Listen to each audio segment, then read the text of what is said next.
Olá amigos, eu sou o Wagner, esse é o canal Verdade das Escrituras e eu continuo aqui falando a respeito de Santa Ceia. Esse é o terceiro vídeo. Eu aconselho a vocês que, para ter uma compreensão total aí do assunto que eu venho falando, né, eu digo que é melhor você assistir aí o primeiro, o segundo vídeo. Eu ainda nem sei como eu vou nomeá-los, né, mas eu aviso para vocês que eu vou colocar tudo aí numa playlist a respeito de Santa Ceia no canal Verdade das Escrituras. Então, se por acaso você vê esse vídeo, volte e assista os outros dois anteriores para que você consiga aí captar exatamente o que eu estou querendo dizer, o que eu estou querendo passar do meu entendimento, tá ok? Bom, eu quero falar hoje a respeito de primeira carta aos Coríntios, primeira carta de Paulo aos Coríntios no capítulo 10, começando pelo verso 12, que diz assim: Aquele, pois, que cuida estar em pé, olhe que não caia. Não veio sobre vós tentação senão humana.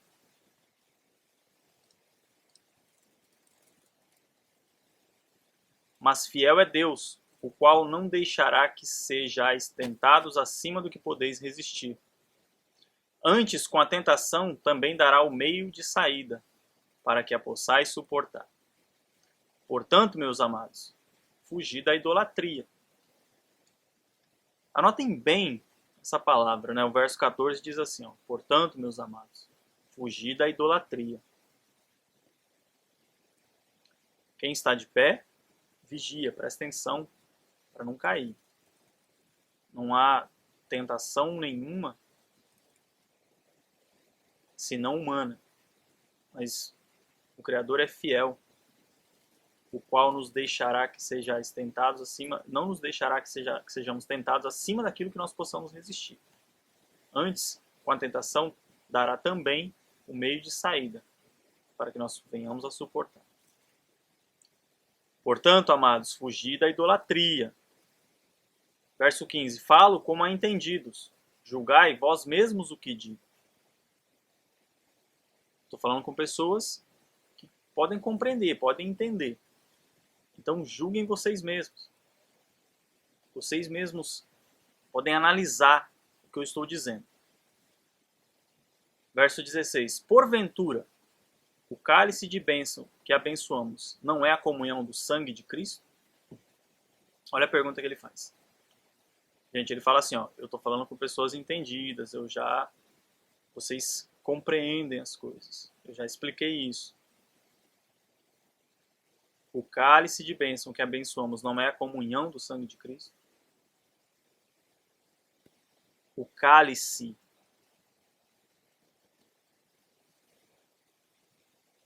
que eu compartilho com vocês não é a comunhão do sangue de Cristo? Olha a segunda parte. O pão que partimos não é porventura a comunhão do corpo de Cristo? Ele está falando de pão físico, de sangue físico, de suco. Do que ele está falando? Eu quero que você entenda bem esse verso 16. Ele está perguntando assim, ó, ele falou, ó, fujam da idolatria. Eu vou falar uma coisa para vocês que vocês mesmos têm capacidade de analisar. Por acaso, gente, o cálice de bênção que abençoamos não é a comunhão do sangue de Cristo? Olha o que ele está falando. Ele está falando assim, ó, por acaso, esse cálice que nós compartilhamos entre nós, o que eu venho falando para vocês, não é que devemos ter comunhão no sangue que foi derramado na cruz pelo Salvador? Eu estou falando de beber alguma coisa? Eu estou falando de tomar suco de uva? Vocês vão entender o que eu estou falando. Aí ele fala, o pão que partimos não é porventura a comunhão do corpo de Cristo? O pão não é, por acaso, não é nós estarmos em comunhão com o corpo dele, na morte dele?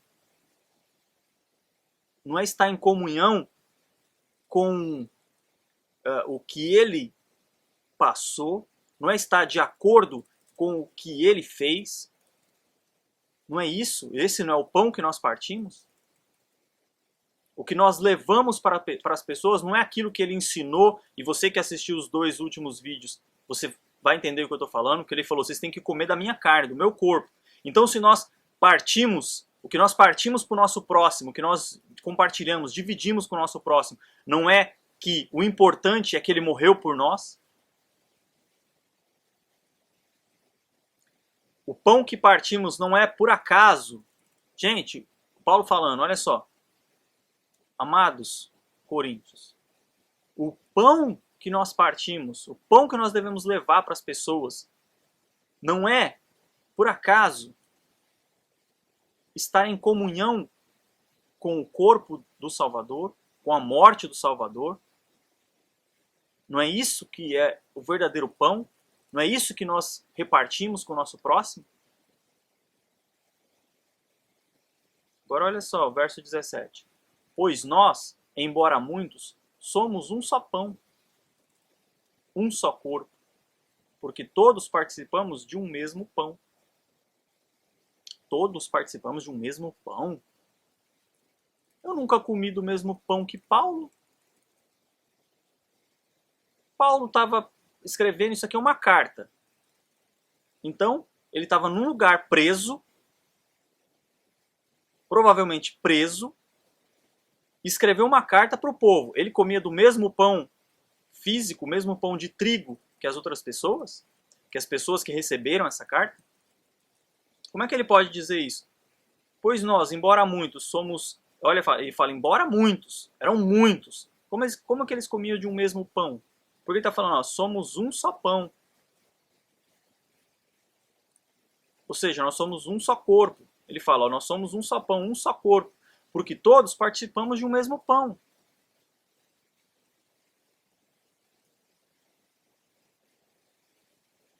Porque todos participamos de um mesmo pão. Esse pão não é o Salvador? Participamos de um mesmo pão. Todos estamos unidos na comunhão, no entendimento, na compreensão, no conhecimento, na sabedoria de que ele foi o pão. Ele é o pão que nós estamos compartilhando. Ele é o único pão que nós participamos. Todos nós, de um único, de um mesmo pão. Está falando de pão de trigo? Ou está falando do corpo do Salvador? Leia.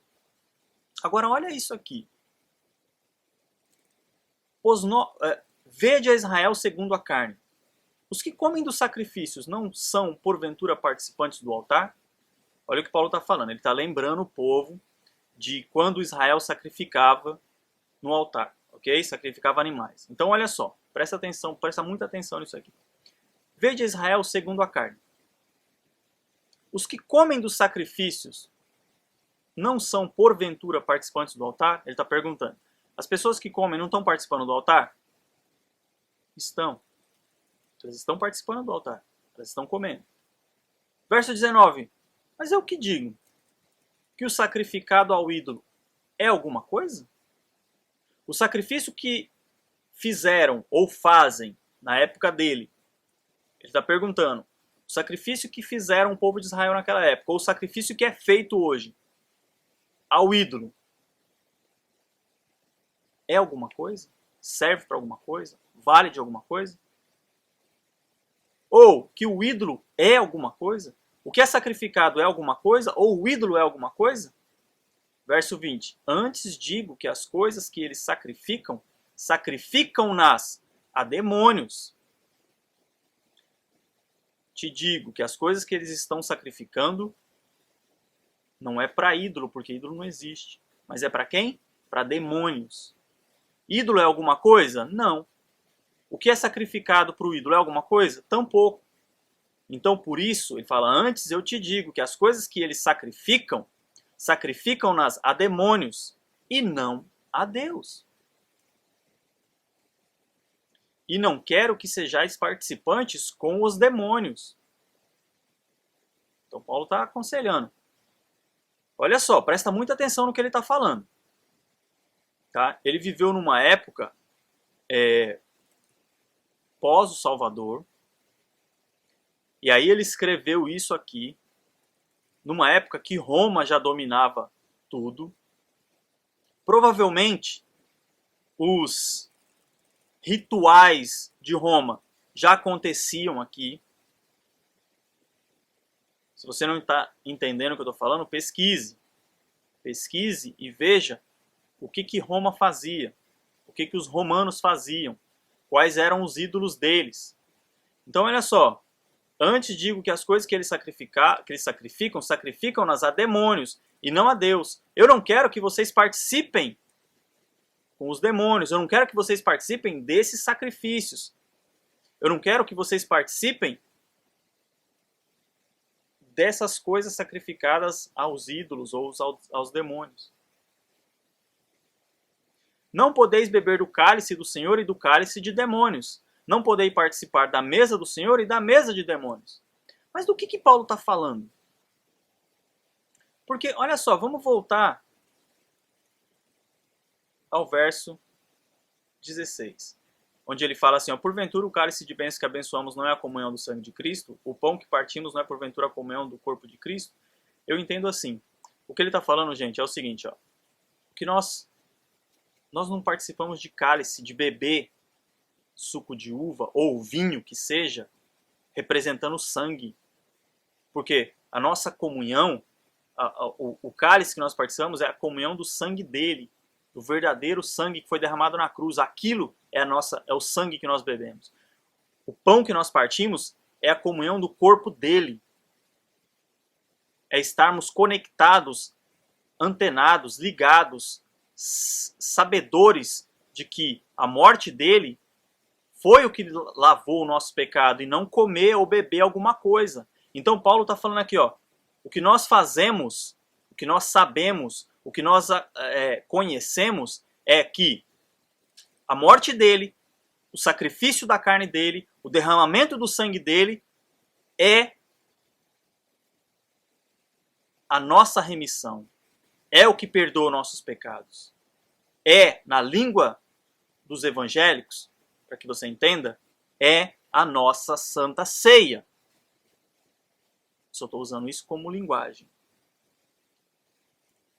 Porventura o cálice, ele está falando, ó, o que nós devemos fazer não é o que fazem por aí, não é o que mostram fisicamente. O nosso cálice de bênção é o sangue dele que foi derramado.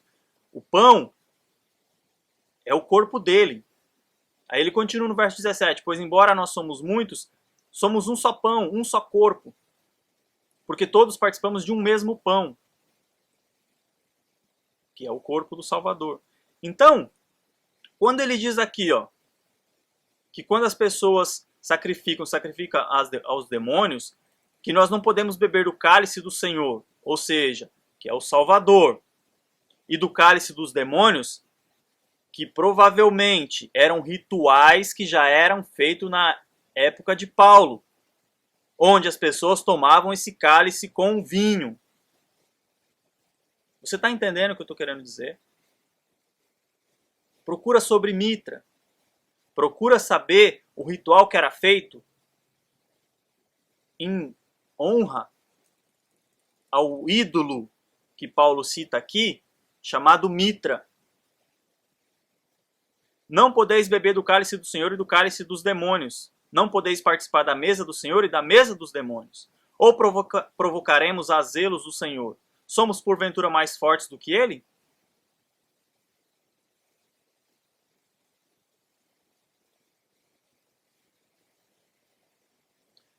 Então, amados, veja que Paulo está deixando claro, pelo menos na minha visão, de que o que importa, o que nos lava dos pecados, não é comer um pedaço de pão e tomar suco.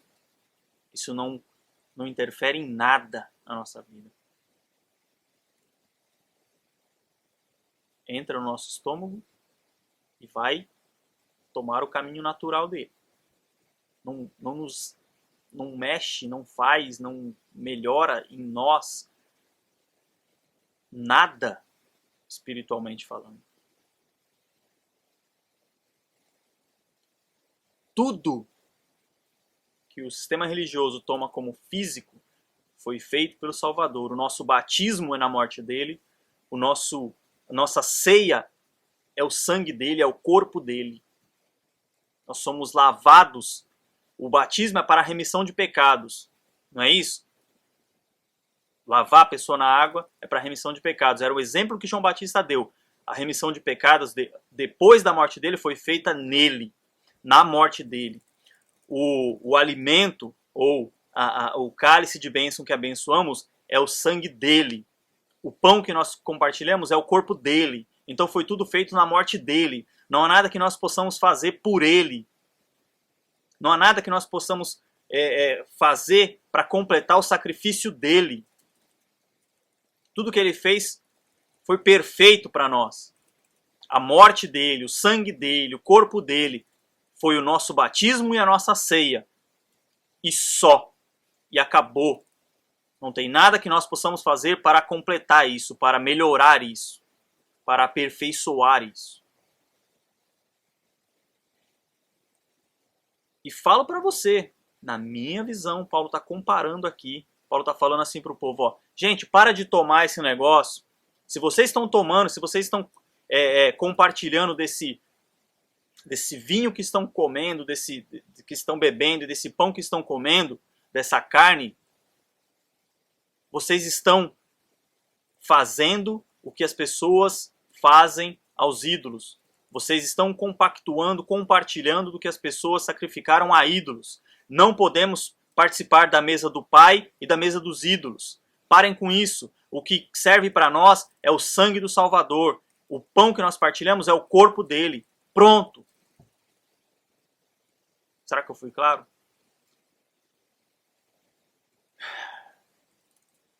Gente,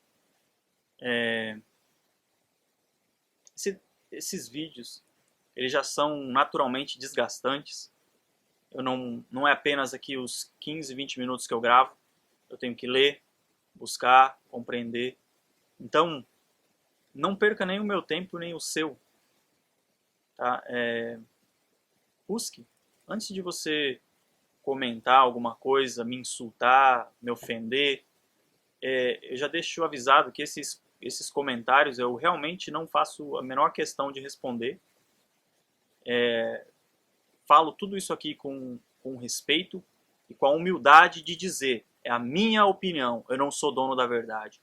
Analise você e veja o que serve para você. Mas eu respeito a sua opinião, respeite a minha. Eu respeito a sua pessoa, respeite-me. O que eu passo aqui é o que eu acho que seria interessante para as pessoas saberem. Mas nem todos querem. Então, eu não obrigo, eu não faço com que a minha opinião seja imposta para ninguém. Então eu não aceito que ninguém venha me impor a opinião dela. Que essa pessoa venha me impor a sua opinião. Ok? Muito obrigado por ter assistido. O próximo vídeo será o último, que será a primeira carta aos Coríntios no capítulo 11. Acompanhe, assista tudo se você entendeu o propósito e os vídeos até aqui. Compartilhe, clique aí em gostei, favorite o vídeo, coloque aí nas redes sociais, se inscreva no canal Verdade das Escrituras, curta lá nossa página no facebook.com/Verdade das Escrituras. Um grande abraço e até o próximo vídeo. Tchau!